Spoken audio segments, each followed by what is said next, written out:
ne faisait même pas l'objet d'une interdiction de séjour. Il y a des choses que je tairai. Avec ces choses-là, je serai peut-être dans la tombe, je ne les dirai jamais. Mais Juan Branco n'était frappé d'aucune forme d'interdiction lorsqu'il était dans le sol sénégalais. Il a fallu que des gens fassent des actes pour l'arrêter, disant qu'il est interdit de séjour du territoire, en territoire sénégalais, alors que ce n'était pas vrai. Mais bon, tout ça a participé quand même au changement. Les Sénégalais se sont rendus compte qu'il y a une injustice qu'ils ne pouvaient plus supporter. Et cette injustice-là a été mise en exergue par le travail des avocats. Ils ont montré la face hideuse du régime.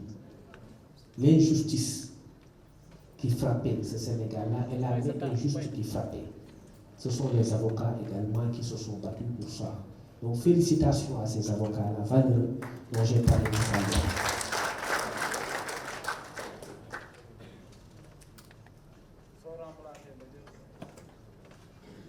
Maintenant, il y a une révolution. Pour venir au thème, Marcel Prélot et Boulouis, pour les constitutionnalistes, disaient que la révolution ne nuit pas seulement au système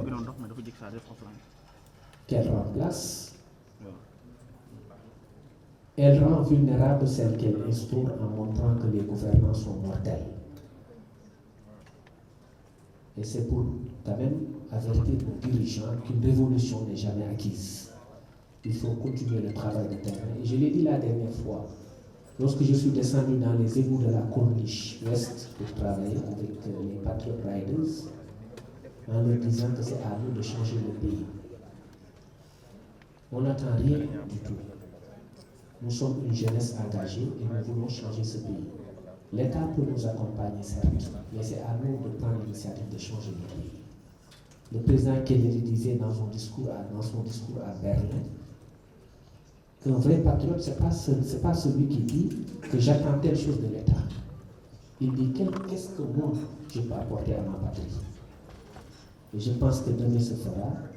Demain fera jour et le Sénégal va se développer, Inch'Allah, sous ce rythme-là que je vois. Je disais tout à l'heure que nous étions devenus fous. On voyait à cette époque-là des gens arrêtés sans fait. C'est-à-dire qu'on vous arrête dans votre chambre et on vous cherchait après des faits, on vous collait des faits. On était dans le summum de l'injustice et de la violence d'État.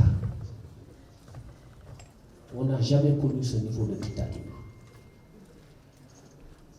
Et pour permettre de d'huiler tout ça, pour permettre de calibrer tout ça, il a fallu faire appel à des lois senghoriennes. Parce que Senghor, après la crise de décembre 1962, a eu peur, je pense. Et il a instauré un régime présidentialiste pour faire une osmose entre le droit et la politique. C'est-à-dire pour confondre le droit et la politique. Il voulait faire du droit quelque chose qui soit au service de sa politique. C'est la politique de répression de l'opposition. C'est ce que Macky Sall a refait après. Je pense qu'il s'est beaucoup inspiré de Senghor. Senghor a créé des lois liberticides qui empêchaient l'exercice des libertés. Parmi ces lois liberticides, il y a eu l'article 139 du Code de procédure pénale qui dit que lorsque quelqu'un est arrêté pour des infractions politiques, ce qu'on appelle les infractions politiques en droit pénal, c'est-à-dire les infractions figurant aux articles 55 à 100 du Code pénal et 255 du Code pénal, 47 articles. Lorsque le parquet demande le mandat de dépôt, le juge est lié. Sous l'ancien système, on disait que lorsque pour ces infractions, le parquet sollicitait le mandat de dépôt, le juge n'a pas le choix. On disait sous réquisition du procureur, le juge place sous mandat de dépôt, le juge d'instruction, pour ces infractions. Et rien n'était plus imprécis que ces infractions-là. C'est dans ces infractions-là qu'on retrouvait l'article 80 du Code pénal. C'est dans ces infractions qu'on retrouvait les attentats, les complots, les manifestations non autorisées. toutes ces formes d'arrestation-là sont liées à ça.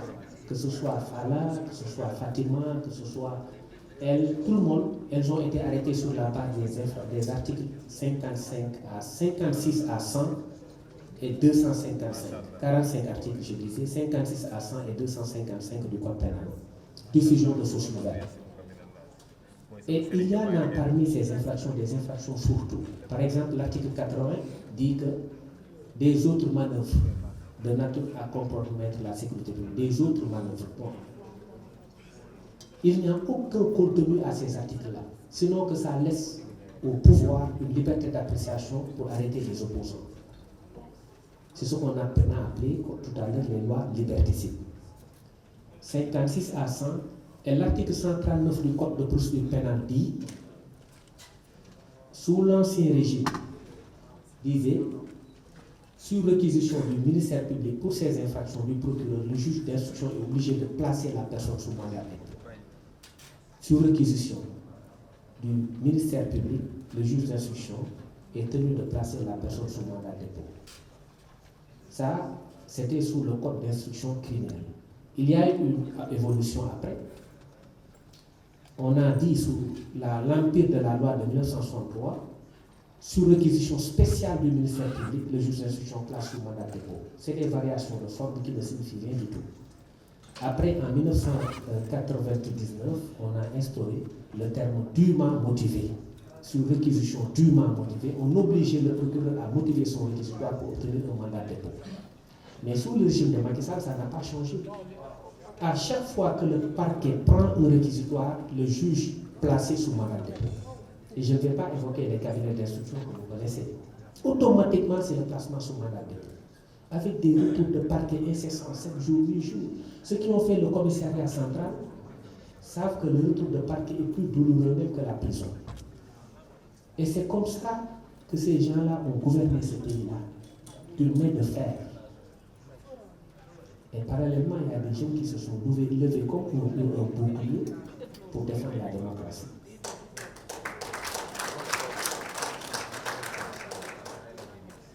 Je disais que ces lois sont d'inspiration sénorienne. Parce qu'avec la crise de 1962, peut-être qu'il a pris peur, je ne sais pas, c'est des questions sur lesquelles je ne me prononcerai point. Il a été décidé de rendre les lois plus dures et moins précises pour pouvoir élargir le champ de répression, c'est-à-dire capter plus de gens et les mettre en prison. C'est ce qu'on appelle un élargissement du champ de répression. Or, Beccaria disait, c'est le droit pénal classique, que les lois pénales doivent être précises et la loi pénale ne peut pas s'accommoder de la jurisprudence. La jurisprudence, c'est l'interprétation donnée au juge. On dit souvent que la loi pénale doit être stricte. L'interprétation de la loi pénale est restrictive, elle n'est pas large. Comme c'est le cas en droit administratif, vous le savez, l'autorité administrative, il a ce qu'on appelle parfois un pouvoir discrétionnaire qui lui permet d'apprécier les choses selon son bon vouloir, en tout cas avec largesse, alors que le juge pénal ne peut pas. Les lois pénales sont de façon stricte interprétées. Donc, ça, c'est de la politique au cœur du droit. On retrouve donc la politique au cœur de notre arsenal de répression, c'est-à-dire du code pénal.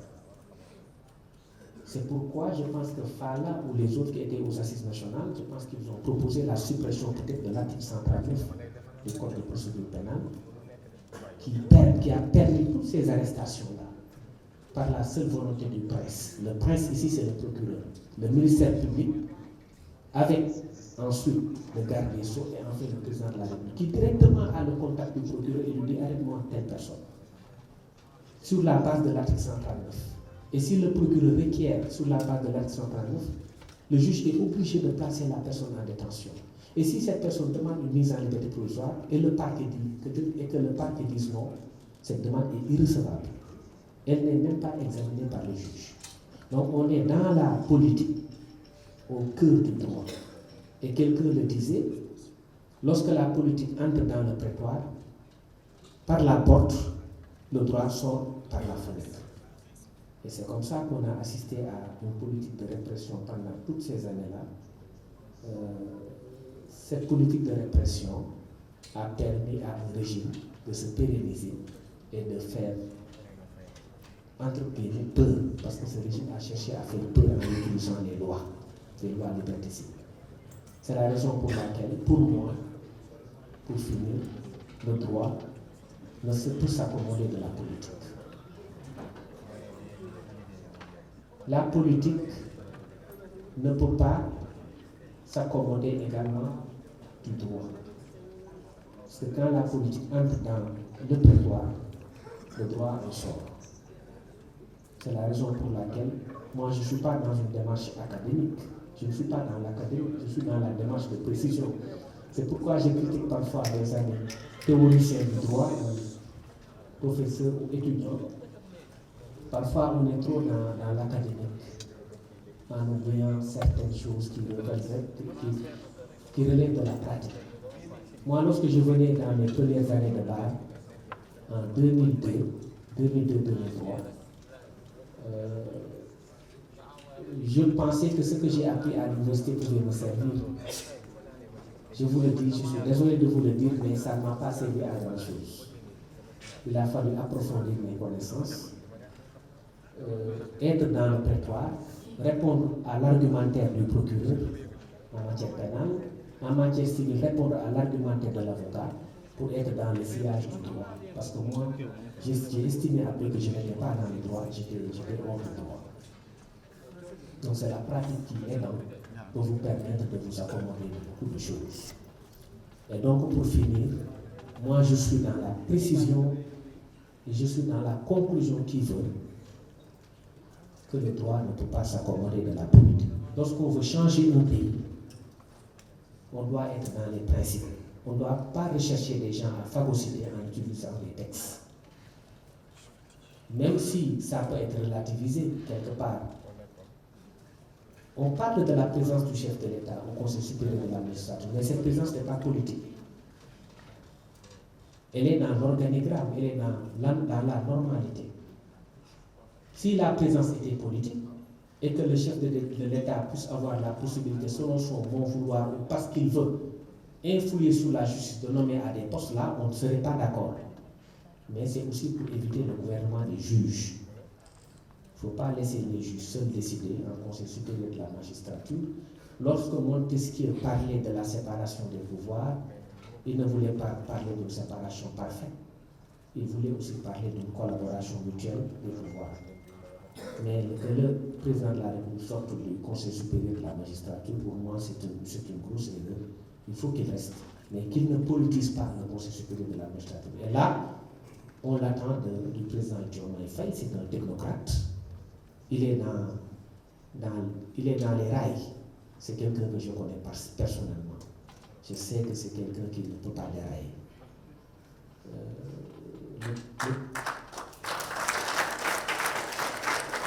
Le premier ministre Ousmane Sonko, n'en parlons pas.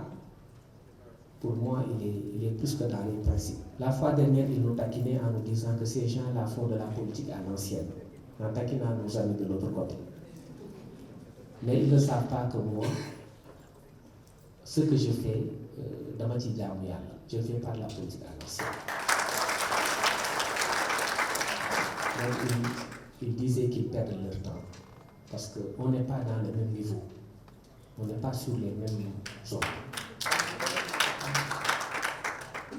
Donc, j'exprime une grande satisfaction à parler devant vous. C'est un exposé d'avocat, ce n'est pas un exposé académique, avec l'introduction, le développement et les conclusions. Moi, je raisonne à bâton rompu. J'ai dit ce que j'ai pensé, ce que j'ai vécu pendant cette période-là en tant qu'avocat, une période dure pour le pays. Et heureusement, alhamdoulilah, on est sorti de cela. Je dis merci à tous. Et je finirai par une anecdote. Lorsque Juan Branco s'est présenté à la conférence de presse, il y a nos amis de l'autre côté qui disaient « Oh, ce petit blanc-là, il se moque, et puis les Bamba Cissé s'est décomplexé. » J'ai dit que ces gens n'ont rien compris. Ils n'ont rien compris. Parce que nous sommes tous d'égale dignité dans le pool d'avocats. On est devenus une famille et des frères. Pour qui connaît un avocat, nous n'avons de complexe vis-à-vis de personne. Et ça, Dieu le sait. Tout le monde le sait. Donc, de ce point de vue-là, c'est important de le préciser. Juan a fait beaucoup pour la lutte patriotique. Juan a beaucoup apporté au combat. Et certains ont pu penser à un certain moment donné que la plainte de la CPI était juste pour les dérouter. C'est du béton. C'est très sérieux. Et cette plainte est en cours. Je le laisserai peut-être en parler. Moi, je ne suis pas spécialiste en droit international pénal ou en droit pénal international parce qu'il y a une nuance. Je le laisserai s'exprimer sur ça. Mais on a eu un pool d'avocats qui était extraordinaire, qui était formidable. Et à partir de notre nid, nous avons suivi les autres également évoluer. Nous avons suivi la souffrance des autres, la souffrance de ceux qui ont fait la détention. Et nous vous disons encore une fois, merci. Merci. Je voudrais remercier toutes les personnes qui sont ici présentes, qui ont joué un rôle très important dans la lutte que nous avons menée cette dernière année en ce qui me concerne et ces dernières années en ce qui les concerne. Je reviendrai sur leur rôle spécifique à chacun au fur et à mesure de la conférence. Je voudrais peut-être commencer par vous dire que je ne viens pas à vous apaiser comme je l'espérais, car nous avons eu droit, il y a quelques heures à peine, à l'expression la plus directe et spectaculaire de la subsistance de l'ennemi.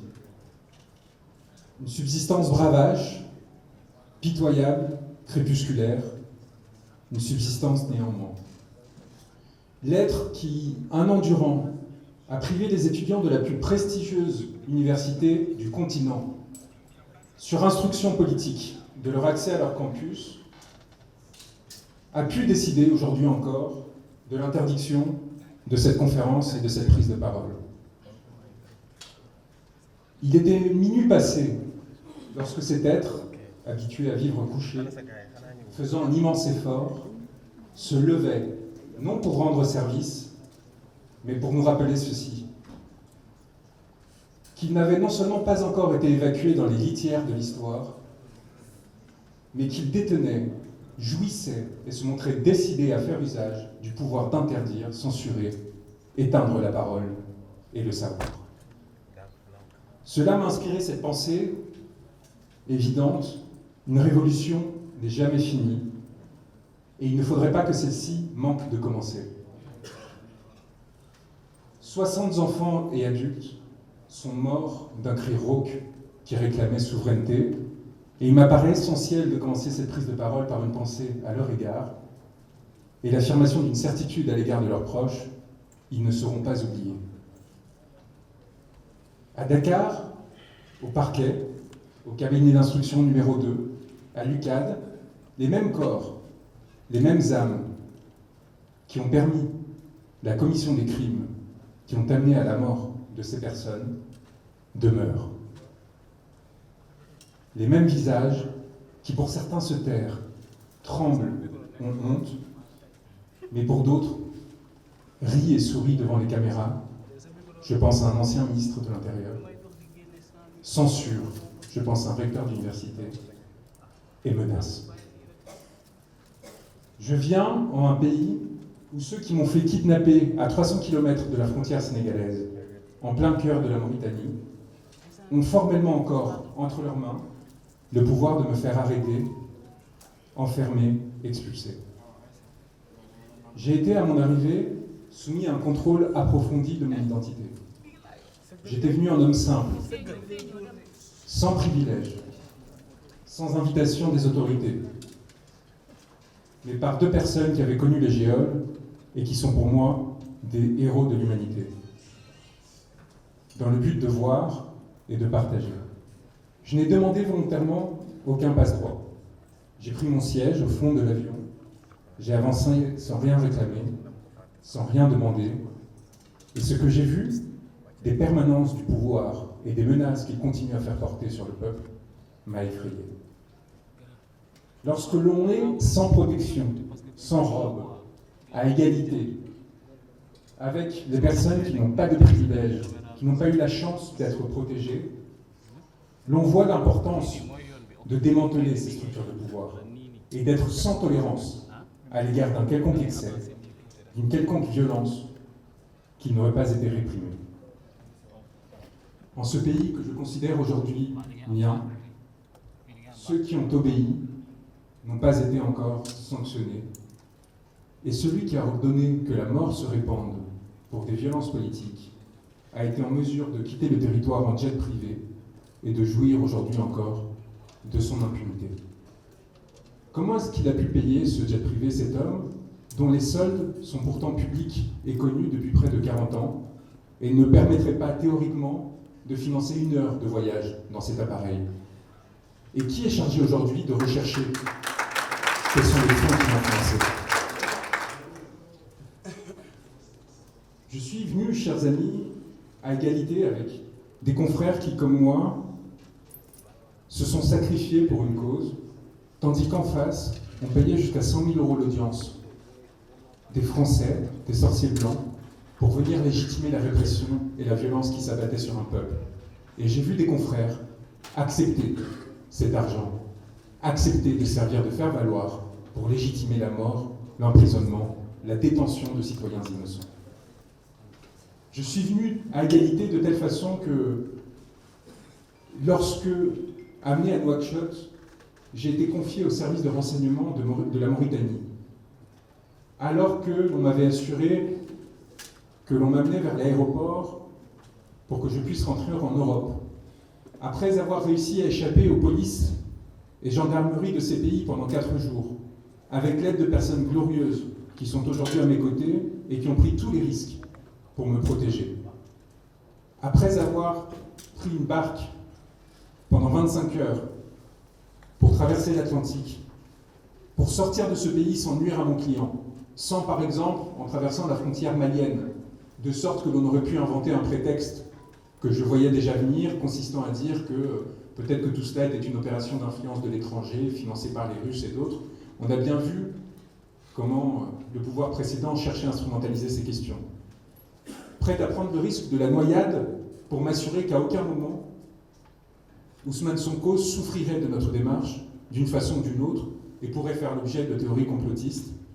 Lorsque, réussissant cette démarche, après être rentré, comme me l'a rappelé mon confrère Bamba Cissé, légalement sur le territoire, sans faire l'objet d'aucune mesure qui me l'interdisait, et avoir participé à ses côtés, à celui de mon confrère Cheikh Kourechiba, qui, comme l'a rappelé Bamba, est celui qui a permis ma rencontre avec le peuple sénégalais. Après avoir donc dénoncé le procureur de la République, qui est encore aujourd'hui en poste, après lui avoir dit « Nous n'aurons pas peur, nous n'avons pas peur », nous avions réussi théoriquement à rompre cet encerclement et à avoir envoyé le signal dont le pays à ce moment avait besoin et dont mon client avait besoin. Car il est évident que si je suis venu au Sénégal à ce moment-là, alors que le procureur, justement, avait annoncé l'existence d'un mandat d'arrêt international, c'était d'une part parce que M. Sonko m'avait désigné lors de son placement en garde à vue pour une histoire funeste de téléphone portable qui s'était transformée en accusation de terrorisme. Rappelons-nous quand même du ridicule dans lequel ces autorités politiques avaient sombré. Et c'était évidemment par le devoir que la robe m'imposait, c'est-à-dire de ne pas le laisser seul, alors que rien ne le justifiait. Et quand donc, séquestré par ces services de renseignement, qui m'ont mis une cagoule, qui, sans me présenter un avocat, à une autorité consulaire, à un juge, m'ont menotté et amené depuis la capitale, Nouakchott, contrairement à ce qui a été dit, en toute illégalité, jusqu'à la ville de Rosso, puis placé sur un bateau qui est accosté de l'autre côté de la rivière, près de Vaches, parce qu'ils avaient peur que l'on me voie, parce qu'ils savaient que ce qu'ils faisaient était illégal, et qu'ils ont dû me traîner dans la boue du rivage pour m'amener dans des pick-up banalisés, entourés de mitraillettes, puis transférés à nouveau dans un autre convoi, avant qu'enfin, à Saint-Louis, on me confie à la BIP, et que je sois transféré à Dakar. J'ai compris que j'étais face à des gens qui ne jouaient pas selon les règles du jeu, qui ne respectaient pas le droit, qui ne faisaient pas qu'instrumentaliser le droit, qui avaient décidé de jouer avec les formes, de mentir, puisqu'ils diraient qu'ils m'avaient arrêté en traversant la frontière. Je peux vous dire, car les pêcheurs avec qui j'étais sont dans cette salle, et c'est, je pense, la chose la plus émouvante qui puisse m'arriver aujourd'hui. J'aimerais les saluer. Ces pêcheurs m'ont vu au moment où nous avons traversé la frontière maritime, où ils m'ont pu m'indiquer que nous n'étions plus dans des eaux territoriales sénégalaises. Le sourire qui m'a pris et la petite pensée que j'ai eue pour Antoine Félix Diome à ce moment-là, je peux vous dire que je ne l'oublierai jamais. Et nous avons continué pendant 8 heures. J'aimerais qu'il se lève.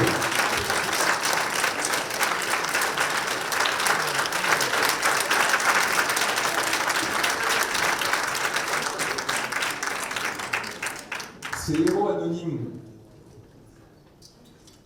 que le maire de Sangalkam, Alpha Bokarso, a trouvés, qui ont eu le courage, et ils me l'ont avoué qu'à la fin, sachant parfaitement qui j'étais, de prendre ce risque, de partir pendant la nuit, longeant les côtes sénégalaises, passant à côté de l'île de Gorée, puis remontant jusqu'au fin fond de la Mauritanie, et ne s'arrêtant que parce qu'après un échange de regards un peu inquiet, voyant que l'eau commençait à monter dans la barque, on s'est dit, bon, il y a une sorte de belle construction bleue là dans le désert, peut-être qu'il est temps que l'on s'arrête à 100 km de Nouakchott, mais qui était prêt à continuer, et qui serait allé jusqu'au bout et qui aurait pris tous les risques nécessaires pour...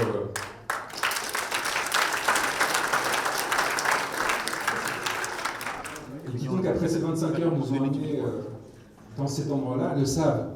On était très loin de cette frontière maritime. Et la question qui se pose, c'est pourquoi est-ce qu'ils ont cherché à mentir? Pourquoi est-ce qu'ils ont tenté de mentir? Parce qu'ils ont cherché à maquiller la réalité, parce qu'ils ont cherché à la rendre légale et à rendre notre geste illégal. Et donc, à partir de là, à tirer du droit une légitimité, non seulement pour me faire enfermer, mais une légitimité politique qui leur permette de perdurer.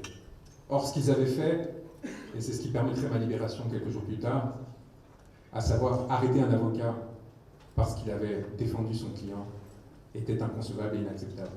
Et le faire accuser à son tour de terrorisme, d'association de malfaiteurs et ainsi de suite, et lui faire encourir la perpétuité, dans le seul but, non de l'effrayer lui, non de m'effrayer moi, mais de vous effrayer vous, et de vous montrer que ce pouvoir tiendrait contre une quelconque offensive, était quelque chose d'inacceptable et qui ne saurait être toléré. Et la mobilisation extraordinaire qu'il y a eu, y compris des Gilets jaunes en France, y compris des Gilets jaunes, pour vous dire à quel point votre lutte a trouvé des échos loin des palais, loin des pouvoirs. Cette mobilisation a permis de me sauver, et quelques mois plus tard, de sauver tous ceux qui étaient alors encore enfermés. Lorsque je suis rentré à Rebeuss, j'ai décidé de le faire pieds nus, comme cela a été raconté, pour une raison très simple. Je considérais que j'étais face à des violeurs, des gens qui méritaient nul respect, et qui n'avaient aucun droit sur moi. Et donc j'ai refusé d'avoir aucun lien à leur égard, de me dégager entièrement de leur part. Ce n'était pas un geste calculé, de la même façon que cesser de boire et de manger pendant ces 3 jours s'imposait. Le fait de ne pas leur parler, si ce n'est pour dire cette phrase qui était rappelée, seule la nuit libère, n'était pas un choix, c'était une obligation, une évidence. Et quand je me suis retrouvé dans cette cellule, sur ce lit que Djali Sané prendrait à ma sortie, dans un chassé-croisé extraordinaire, alors qu'il m'avait accueilli à Dakar, après qu'on se soit croisés dans la cave, souriant de se retrouver au même moment sans pouvoir se parler, évidemment, pour ne pas mettre en difficulté ceux qui nous avaient aidés. Après avoir réussi à sortir de toutes ces opérations de déstabilisation grâce au courage, j'allais dire à l'inconscience d'Alpha Bokarso, qui pendant ces 4 jours m'a protégé avec les siens, avec Ndianilo, avec le lutteur Dolé qui est là, Usine Dolé.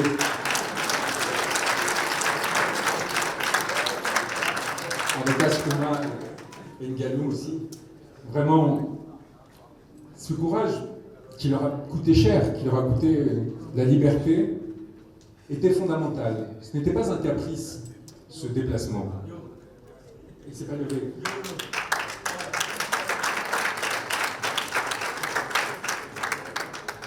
C'était pas un caprice parce que, évidemment, ce que l'on cherchait à faire, c'était rompre, ce qu'on a toujours cherché à faire, c'était rompre l'impression d'impunité et de toute puissance qui habitait alors ce pouvoir.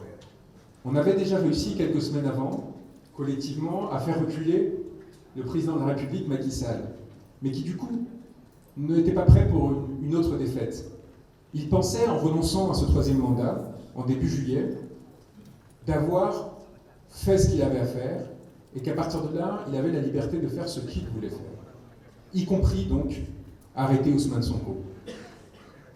Et il nous appartenait de lui montrer que les premières limites qui avaient été fixées, à travers notamment notre communication au bureau du procureur de la Cour pénale internationale, concernant la commission de crimes contre l'humanité au Sénégal, qui, rappelez-le, avait été rendue publique le jour d'une visite de Macky Sall à Paris, qui était censée consacrer la normalité de ses comportements, consacrer l'utilisation de tirs à balles réelles contre la population, consacrer son inscription dans l'ordre international.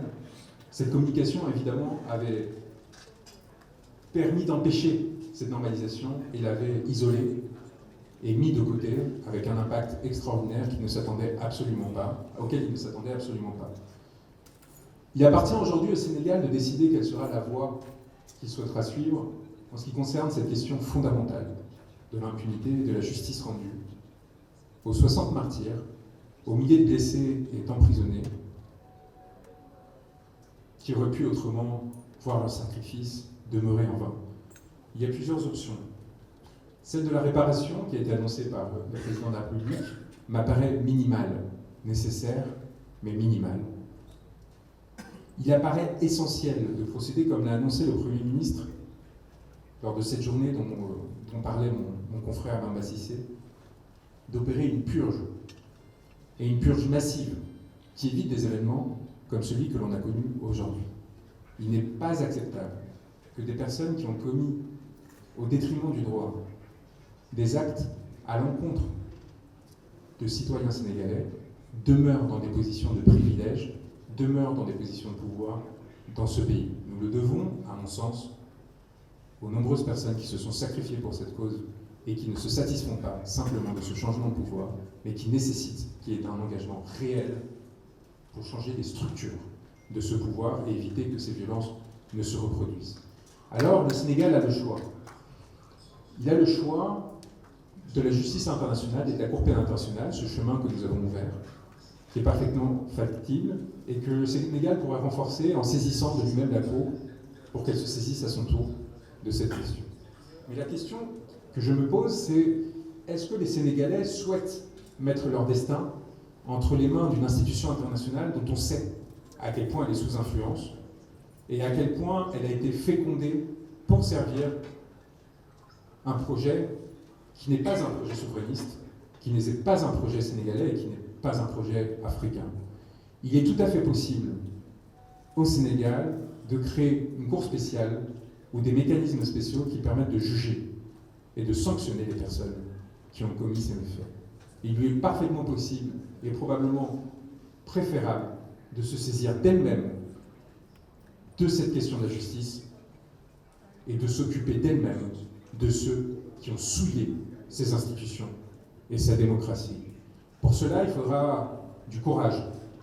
Du courage car il s'agit d'adopter des dispositions légales et peut-être constitutionnelles qui sont en rupture avec ce à quoi les hommes politiques sont habitués, à savoir négocier, transiger et se protéger.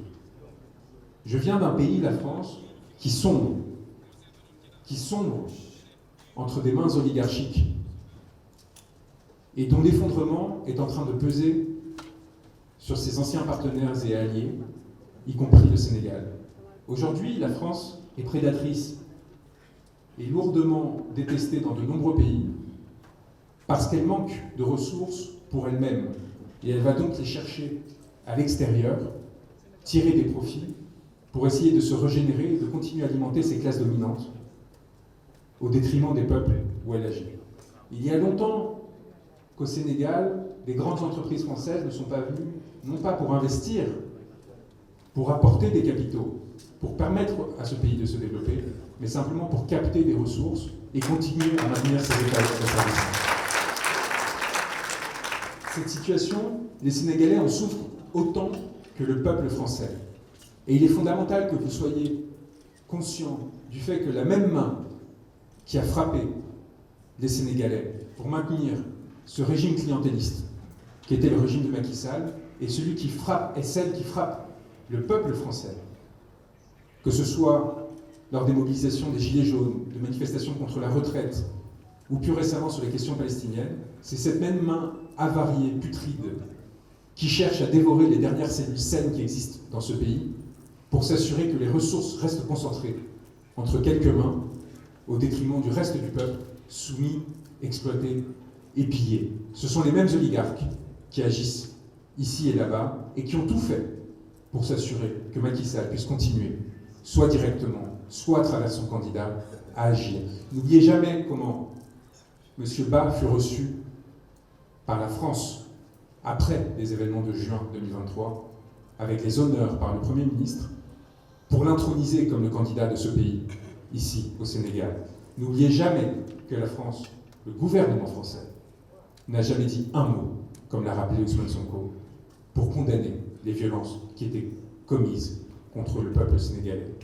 Le gouvernement français d'aujourd'hui était prêt à tout pour assurer la continuité qui lui préserve son influence sur ce territoire, y compris, comme on l'a vu, avec l'affaire Karim Wade en janvier, intervenir et violer son propre droit pour essayer de favoriser des candidatures au détriment d'Ousmane Sonko et de Bassirou Diomaye Faye. Et donc à partir de là, l'idée que le droit serait autre chose qu'un instrument du politique me semble difficile à concevoir. Celui qui est en adversité à l'égard du pouvoir, et vous l'êtes encore aujourd'hui, parce que si vous avez réussi à faire libérer Ousmane Sonko et Bassirou Diomaye Faye, vous restez dans un système dominé par ceux qui, hier, vous réprimaient et aujourd'hui continuent encore de vous exploiter. Et ce système-là, sénégalais, reste inséré dans un système beaucoup plus large d'asservissement et d'exploitation, contre lequel il faudra encore des années pour achever cette troisième phase de décolonisation qui s'annonce non seulement au Sénégal, mais dans de nombreux pays d'Afrique et plus généralement du Sud global. Et si je suis à vos côtés, c'est parce qu'en France, je me bats aux côtés des mêmes damnés de la terre qui souffrent comme vous de ce même système d'exploitation et qui sont utilisés comme des pions par ces mêmes personnes pour continuer à assurer leur prospérité contre toute évidence. Et cette solidarité-là, fondamentale entre peuples, ne sera jamais instrumentalisable par ceux qui, à un moment ou un autre, prétendront que Ousmane, comme ils l'ont fait, que Ousmane Sonko était un anti-français, qu'il était là pour s'attaquer à des gens, à des individus. Non, non, non. Ousmane Sonko est venu pour rendre sa souveraineté au peuple sénégalais et a aujourd'hui une responsabilité majeure au regard des sacrifices qui ont été faits pour le protéger, à l'engagement extraordinaire qu'ont eu les confrères et le peuple sénégalais pour s'assurer que cette mission soit menée à bien. Et il va avoir besoin de l'engagement de chacun face à la trahison qui partout affleure et qui à tout moment cherchera à le déstabiliser et à éviter la concrétisation de ce projet. Et donc à partir de là, la position qui est la mienne ici, qui est celle d'un serviteur. Moi qui ai eu la chance unique, à un moment donné, de porter la parole d'un homme qui incarnait la volonté d'un peuple, et qui pour cela était réprimé, enfermé, mais aussi sali. Et n'oublions jamais que peut-être le plus grave qu'a connu ce pays n'a pas été tant la détention et l'emprisonnement de ses principaux représentants politiques, de la mutilation et des violences commises à l'égard de simples citoyens comme Pape Abdoulaye Touré, c'est peut-être la salissure que l'on aura tenté d'infliger à cet homme pour des raisons politiques. Je n'oublierai jamais, et je tiens à ce que ce soit su par tous, et ces mots vont vous heurter, mais il faut que vous les entendiez. Lorsque, plaidant devant la Cour de justice de la CEDEAO, sur invitation de l'un de mes confrères, craintif déjà d'une institution à laquelle je n'avais nulle confiance, j'ai entendu le juge ivoirien, M. Ouattara, commencer à parler du sperme frais retrouvé sur le corps d'Adji Sarr. Lorsque je l'ai entendu dire ces mots et tenter de dégrader de la sorte un homme qui était déjà emprisonné, qui avait réussi à établir son innocence, y compris devant un tribunal fait pour le condamner. Car il faut rappeler ce miracle, d'avoir réussi à établir l'innocence d'Ousmane Sonko face à des juges dont il était exigé qu'ils le condamnent. Cet homme innocenté, qui voit sa parole portée par deux confrères, dont l'éminent Clédor Cirelli, respecté dans toute l'Afrique de l'Ouest, se retrouve devant une instance internationale où l'on entend cet homme prononcer ces mots. Je veux que tous les Sénégalais le sachent, pour qu'ils sachent à quel niveau d'indignité nos ennemis sont arrivés, pour qu'ils sachent à quel niveau d'indignité ces institutions supposément internationales, censées servir la souveraineté des peuples ouest-africains, sont arrivées pour nuire à un homme et à un peuple et légitimer leur démarche que rien ne pouvait légitimer. C'est face à ce monstre, aujourd'hui, que vous vous battez et que vous aurez à vous battre. C'est face à ce monstre, aujourd'hui, qu'Ousmane Sonko et son gouvernement ont à se battre.